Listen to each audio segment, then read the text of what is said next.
कांग्रेस के अंदर कब क्या हो जाए पता नहीं चलता, क्योंकि हरियाणा के अंदर तो वोट रिजेक्ट भी होते हैं, पेन भी बदलते हैं, स्याही भी बदलती है, सब कुछ हुआ करता है। अब बड़ी बात आ जाएगी कि भारतीय जनता पार्टी का कैंडिडेट कौन होगा, किस नेता की पसंद का होगा, किस नेता की कितनी चलेगी, और कांग्रेस पार्टी का कैंडिडेट कौन होगा।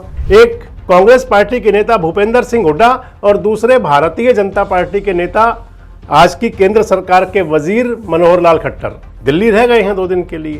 उनका प्रयास था कि कांग्रेस आला कमान से मिलकर के कैंडिडेट की बात भी कर लें। दोस्तों नमस्कार, मैं संजय मग्गू और मौजूद हैं देश रोजाना के डिजिटल मीडिया मंच पर। आपसे बात करने चला हूं इस वीडियो के अंदर एक उस चुनाव की जिसके अंदर जनता की डायरेक्ट इन्वॉल्वमेंट तो नहीं होती, लेकिन नजरें पूरी रहती हैं। चुनाव है राज्यसभा का। देश के अंदर 37 राज्यसभा की सीटों का चुनाव होना है और उन राज्यसभा की सीटों के अंदर 2 सीटें हरियाणा की भी हैं। यानी कि हरियाणा के भी 2 राज्यसभा सदस्य रिटायर होने हैं, जिनके स्थान पर नए सदस्यों का अब चयन होना है। जो सदस्य रिटायर होने हैं उनके अंदर दोनों भारतीय जनता पार्टी के हैं। एक तो चौधरी बंसी लाल की पुत्र वधू सुरेंद्र सिंह जी की धर्मपत्नी और आज हरियाणा सरकार की जो मंत्री हैं श्रुति चौधरी, उनकी माता जी श्रीमती किरण चौधरी, एक तो वो है मेंबर, रिटायर्ड होना उनको भी, और दूसरे हैं रामचंद्र जांगड़ा, पिछड़े वर्ग के नेता। ये दोनों नेता रिटायर्ड होने और इनके लिए राज्यसभा का इलेक्शन होना है हरियाणा के अंदर। हरियाणा की जो स्थिति है विधानसभा की, उसके हिसाब से एक सदस्य भारतीय जनता पार्टी का और एक सदस्य कांग्रेस का ये चुना जाना लगभग कन्फर्म है, अगर किसी प्रकार का खेला ना हो। हालांकि ऑपरेशन लोटस की बात हमेशा चलती रहती है। कांग्रेस के अंदर कब क्या हो जाए पता नहीं चलता, क्योंकि हरियाणा के अंदर तो वोट रिजेक्ट भी होते हैं, पेन भी बदलते हैं, स्याही भी बदलती है, सब कुछ हुआ करता है। तो इस लिहाज से कह सकते हैं, नहीं तो दोनों सीटें तय है कि एक भारतीय जनता पार्टी के हाथ में आएगी और एक कांग्रेस के हाथ में आएगी। अब बड़ी बात आ जाएगी कि भारतीय जनता पार्टी का कैंडिडेट कौन होगा, किस नेता की पसंद का होगा, किस नेता की कितनी चलेगी, और कांग्रेस पार्टी का कैंडिडेट कौन होगा। अगर देखें तो यहां बीजेपी और कांग्रेस के बीच में एक सिमिलरिटी है हरियाणा से। दोनों पार्टियों के अंदर ऐसे नेता हैं जो उन पार्टियों के मुख्य धुरी बने रहे हैं लंबे समय तक, और आज भी अगर कहें तो एक परोक्ष और एक प्रत्यक्ष कहीं ना कहीं सियासत की मुख्य धुरी रहते हैं। जो मैं आपसे नाम कह रहा हूं वो दोनों हरियाणा के पूर्व मुख्यमंत्री हैं। दोनों कमोबेश लगभग बराबर समय तक, लगभग 9.5 साल तक हरियाणा के मुख्यमंत्री रहे हैं।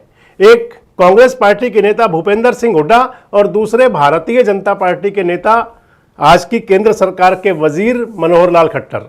इन दोनों नेताओं की अगर बात कर लें तो 2005 से लेकर के 2014 तक भूपेंद्र सिंह हुड्डा हरियाणा के मुख्यमंत्री रहे थे लगभग 9.5 साल तक, क्योंकि दूसरी जो चुनाव था वो उन्होंने समय से लगभग 6 महीने पहले करा लिया था।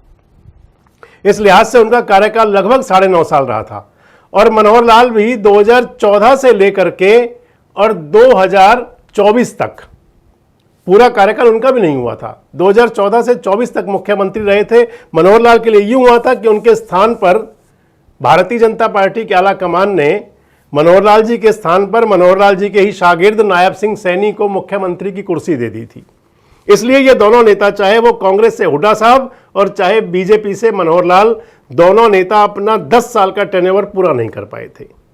अब आ जाती है दोनों की बात कि अपनी अपनी पार्टी में महत्वपूर्ण कितने हैं। भूपेंद्र सिंह हुड्डा अगर बात कर लूं उनकी पहले कांग्रेस पार्टी में, तो भूपेंद्र सिंह हुड्डा 2005 में जब मुख्यमंत्री बने थे पहली बार, उस चुनाव में, हालांकि चुनाव किसी नेता के नाम पर नहीं हुआ था, लेकिन कांग्रेस आला कमान ने मुख्यमंत्री की कुर्सी हुड्डा साहब को दी थी। 2005 में मुख्यमंत्री बने, 2009 तक मुख्यमंत्री रहे। 2009 के में जब चुनाव हुआ तो फिर कांग्रेस को मेजोरिटी नहीं मिली हुड्डा साहब के नेतृत्व में और सरकार कांग्रेस की ही बन गई इंडिपेंडेंट के समर्थन से। हजका के उस टाइम हरियाणा जनहित कांग्रेस पार्टी थी, उनके 5 विधायक तोड़ लिए थे हुड्डा साहब ने और बड़े आराम से सरकार चली थी। 2014 में चुनाव हुआ तो 2014 में परिदृश्य बदल गया, कांग्रेस साइड हो गई, भाजपा आ गई। लेकिन पहले क्योंकि मैं हुड्डा साहब की बात आपसे कर रहा हूं, तो परिदृश्य बदलने के बाद भी 2014, 2019 और 2024 भूपेंद्र सिंह हुड्डा के हाथ में ही कांग्रेस की कमान रही।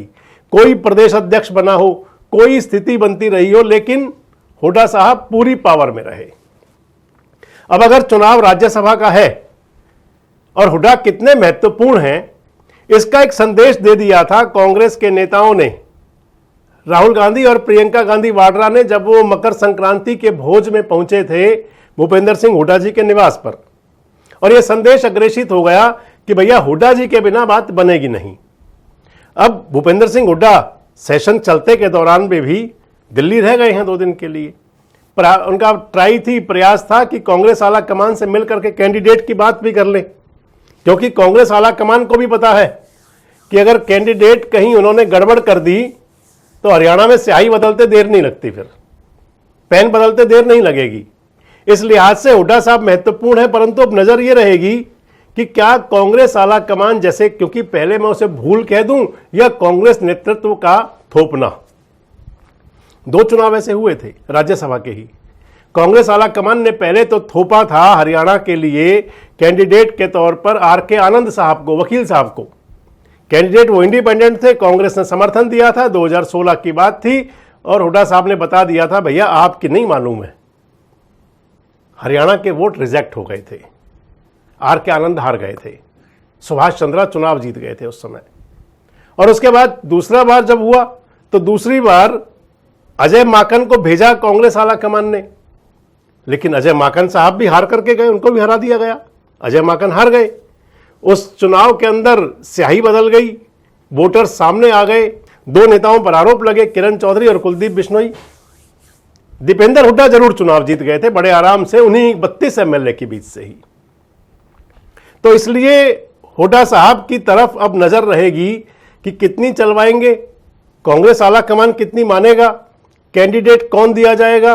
और फिर एक बात तो जरूर रहेगी कि अगर हुड्डा की पसंद हुआ तो फिर वो कैंडिडेट का बेड़ा पार होना लगभग तय है। और कहीं कांग्रेस आला कमान ने अपनी चला दी तो फिर देखते हैं कहीं स्याही व्याही ना बदले। तो नजर इस बात पर है कि हुड्डा साहब की कितनी चलेगी। अब बात मैं आपसे कर लूं मनोहर लाल जी की। भारतीय जनता पार्टी के अंदर मनोहर लाल भले ही आज प्रत्यक्ष में तो ना हो, लेकिन सियासी लोग कहते हैं कि परोक्ष रूप से मनोहर लाल खट्टर हरियाणा भाजपा पर पूरी तरह से प्रभावी हैं। नरेंद्र मोदी के बहुत विश्वास पात्रों में, बहुत करीबियों में आते हैं मनोहर लाल, और इसलिए माना जाता है कि मनोहर चुप तो रहते हैं लेकिन मन में जो उनके प्लानिंग होती है उसको आराम से बड़े प्यार से वो फलीभूत कर लेते हैं, सिरे चढ़ा लिया करते हैं उसको। मगर हरियाणा की बात ही कर लें तो कई नेता हैं, मसलन आप सुभाष बराला इस समय राज्यसभा के मेंबर हैं, मनोहर कृपा से हैं, कार्तिकेय शर्मा मेंबर राज्यसभा के हैं, मनोहर कृपा पूरी रही उन पर भी। इधर अगर देखें तो रामचंद्र जांगड़ा पर भी मनोहर कृपा है, किरण चौधरी मनोहर कृपा से ही भाजपा में आई थी और ठीक ठाक समय उनका चल गया, ठीक ठाक टाइम पास हो गया उनका। कृष्णलाल पवार हरियाणा से राज्यसभा के मेंबर बने थे, वो तो मनोहर लाल जी को माई बाप कहते हैं कि माई बाप है वो। अब क्योंकि पिछले कुछ समय से कई ऐसी बातें थी मनोहर लाल जी को लेकर के, क्योंकि जो मैं आपको बता रहा था सिमिलरिटी, 2014 के अंदर हरियाणा के अंदर भारतीय जनता पार्टी के लिए नेतृत्व के नाम पर कोई चेहरा नहीं था, भाजपा के कमल के फूल के नाम पर चुनाव लड़ी थी पार्टी। भाजपा आलाकमान ने, प्रधानमंत्री नरेंद्र मोदी ने 2014 में मनोहर लाल जी को हरियाणा का मुख्यमंत्री बना करके भेजा। मनोहर लाल जी ने हरियाणा के अंदर जिस अंदाज से, जिस लिहाज से और जिस सरलता से हरियाणा को चलाया, उसके बाद 2019 आ गया। 2019 के चुनाव में मनोहर लाल नेतृत्व था, लेकिन जो स्थिति कांग्रेस में थी 2009 में, इधर 2019 में हो गई थी। बीजेपी को मैंडेट नहीं मिला, पूरा मेजोरिटी नहीं मिली, 40 विधायक ही मिले थे। इधर दुष्यंत चौटाला उनके काम आए। फिर दुष्यंत चौटाला के विधायकों के समर्थन से, इंडिपेंडेंट के समर्थन से सरकार बनी थी। और 2024 का चुनाव आने से पहले भाजपा आलाकमान ने मनोहर लाल जी को सेंटर की पॉलिटिक्स के लिए ले लिया और उनको केंद्र में बुला लिया। पहले जब नायब सिंह सैनी मुख्यमंत्री बने 2024 के चुनाव से पहले, अक्टूबर 24 से पहले, जब नायब सिंह सैनी कार्यकारी कह लें या उनको मनोहर लाल जी के स्थान पर मुख्यमंत्री बनना कह लें उन्हें, जब वो मुख्यमंत्री हुए तो उस समय बात चलती थी कि मनोहर लाल जी के पूरे सभी कुछ दिशा निर्देशन में सब कुछ हो रहा है। उसके बाद विधानसभा चुनाव हुआ, विधानसभा चुनाव में तमाम किंतु परंतु तमाम बातें आई, पोस्टर बैनर पर फोटो, ये वो लोग सब देखते थे। सरकार हरियाणा में बन गई तीसरी बार, नायब सिंह सैनी मुख्यमंत्री हो गए।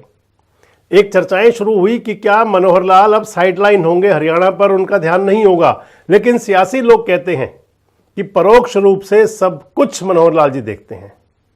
अब बात आ जाती है कि राज्यसभा के इस चयन में, इस कैंडिडेट चयन में मनोहर लाल कितने प्रभावी होंगे, मनोहर लाल की जो पसंद होगी वो कितनी तवज्जो दी जाएगी, और मनोहर लाल की पसंद आखिर है कौन। क्योंकि मैंने बताया कि बोलते बताते तो कुछ है नहीं, बोलते नहीं है मनोहर लाल जी, बड़े मूक और बड़े शांत रह करके, बड़े सरल और सौम्य रह करके अपने फैसले होते हैं उनके। अब इतना जरूर है कि मनोहर लाल जी की उपस्थिति में बीजेपी की बैठक में तय हुआ था कि दोनों सीटों पर चुनाव लड़ लिया जाए, पर प्रत्याशी कौन होंगे, नंबर 1 की चॉइस कौन और नंबर 2 का चेहरा कौन। नंबर 1 का तो जीतना तय है, नंबर 2 का कांग्रेस से मुकाबला होगा।